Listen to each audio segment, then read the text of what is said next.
साथ ही ये वाली रील अभी इंस्टाग्राम पर बहुत ज़्यादा वायरल हो रही है और आप सभी ने देखा होगा किस तरह से वो पाकिस्तानी रेंजर हमारे बीएसएफ के ब्रिगेडियर साहब को सैल्यूट कर रहा था और हमें बहुत अच्छा भी लगा, सभी को लगना भी चाहिए। लेकिन इसके पीछे का कारण समझिए, ऐसा नहीं है कि वो पाकिस्तानी रेंजर है और इंडिया को सैल्यूट कर रहा है, या ये दोनों जो है बीएसएफ है और पाकिस्तानी रेंजर्स ये आपस में ड्यूटी शेयर करते हैं, आमने सामने रहते हैं हमेशा बॉर्डर पे। और जब शाम को, जब आपने देखा होगा अक्सर जो सेरेमोनियल परेड होती है बागा बॉर्डर पर और सब जगह, तो जब झंडा उतारते हैं तो ये लोग साथ में ही कार्रवाई करते हैं। और ऐसा नहीं है कि सिर्फ पाकिस्तान के सोल्जर्स, हमारे बीएसएफ के सोल्जर भी कई बार पाकिस्तानी सोल्जर्स को आपस में सैल्यूट शेयर करते हैं और उसके कई सारे वीडियोस भी सोशल मीडिया पर आप देख सकते हो।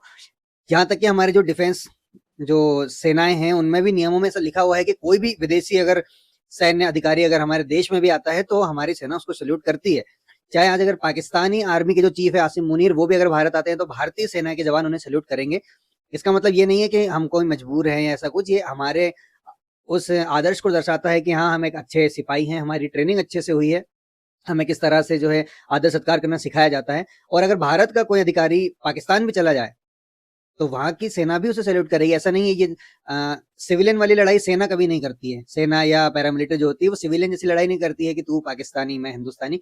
सेनाओं में आपसी मतभेद इस तरह का नहीं होता है। जंग पे जाए तब की बात अलग है, बाकी अगर कोई हमारे देश में आता है तो सैल्यूट दोनों सेनाएं करती हैं। इसके अलावा एक बात यहाँ पर गौर करने वाली है कि जवाबी सैल्यूट नहीं मिला, जबकि सेना में रूल होता है कि अगर सैल्यूट करते हैं तो सैल्यूट का जवाब दिया जाता है, लेकिन यहाँ पर ऐसा नहीं हुआ। उसके पीछे का कारण है कि सैल्यूट जिसको दिया गया वो एक कमांडेंट रैंक के अधिकारी हैं शायद बीएसएफ के, और उनके बगल में जो खड़े हैं वो बीएसएफ के डीआईजी हैं। आर्मी में ये रैंक ब्रिगेडियर साहब के पास होती है, ये 3 स्टार और एक अशोक स्तंभ। तो बीएसएफ के डीआईजी हैं और बगल में जिनको सैल्यूट मिला है वो डीआईजी लेवल से कम है। तो जब कोई सीनियर सामने खड़ा हो तब फिर सैल्यूट का जवाब जूनियर अधिकारी नहीं देते हैं, लेकिन उन्होंने फिर भी इस तरह से जेस्चर दे करके उसका जो सैल्यूट था उसको एक्सेप्ट किया, हालांकि उसका रिप्लाई नहीं कर सकते थे क्योंकि सीनियर बगल में है।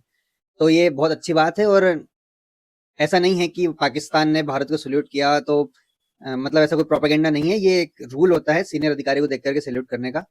फिर आपके क्या विचार हैं, कमेंट करके जरूर बताइए। जय हिंद।